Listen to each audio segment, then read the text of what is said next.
savez, c'est le berceau des Pyrénées pour les fromages. C'est Gabas, la vallée d'Aspe, la Pierre-Saint-Martin.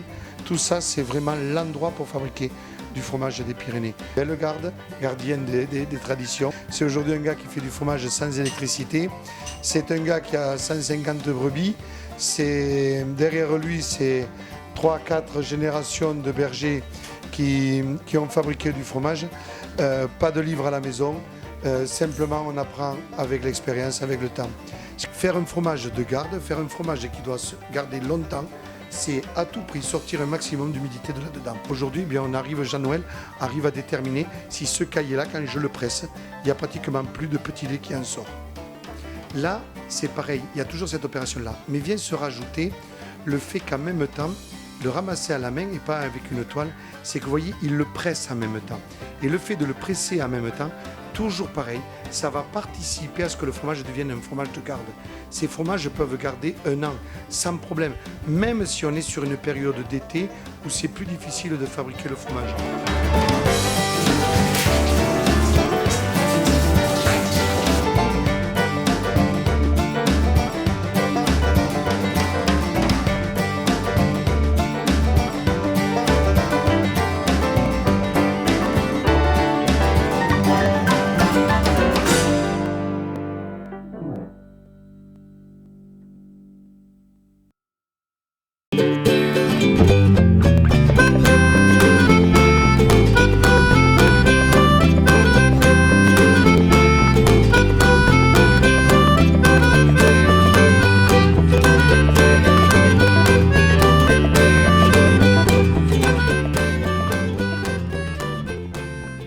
Je suis content de vous accueillir dans ma cave, une cave qui a été créée il y a 50 ans par mes grands-parents, naturelle, qui est creusée dans la terre et qui a été bâtie à la main, tout à la main. Alors tous les jours j'amène les fromages de la production de la journée dans la cave, je les sale, si le fromage pèse 5 kg, je le sale pendant 5 jours, ça dépend du poids du fromage.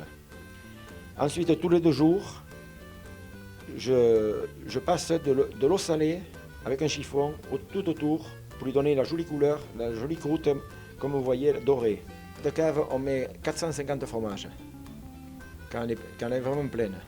À fur et à mesure que j'affine, je monte mes fromages sur les étagères, la hauteur.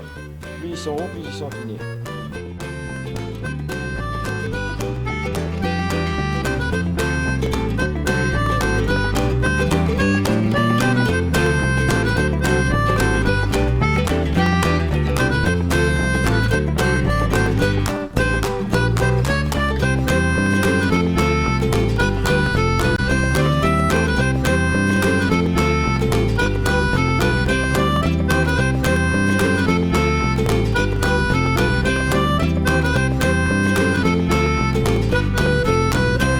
Aujourd'hui, quand je travaille avec des producteurs, je fais en sorte même de leur prendre tout ce qu'ils fabriquent. Et je crois que la part de réussite des fromagers, quand ils bossent bien, c'est de bien connaître le producteur, mais c'est surtout aussi d'avoir instauré ce système de confiance, de prendre toute la marchandise, de telle façon à ce que la personne, elle se dise, il sait comment fonctionne ma ferme.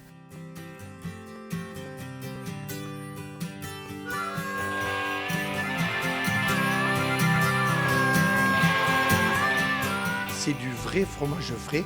On est dans le Béarn, ça s'appelle du Greuil ou du Breuil.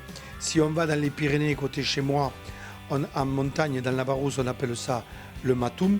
Les Italiens appellent ça la ricotta. Les autres Français du côté de la Corse appellent ça le broccio. En français, ça s'appelle la brousse. C'est Jean-Noël qui, quand tout à l'heure, il nous a fabriqué le fromage. Il a pris le lait, on a mis la présure, on a eu le caillé et on a fait le fromage. Et le petit lait, on ne l'a pas donné au cochon. On l'a remis à bouillir, ce petit lait. Et on a attendu que la température monte. Il fallait compter jusqu'à 3. Un bouillon, une bulle. 2 bouillons, 3 bouillons, et on arrête le feu.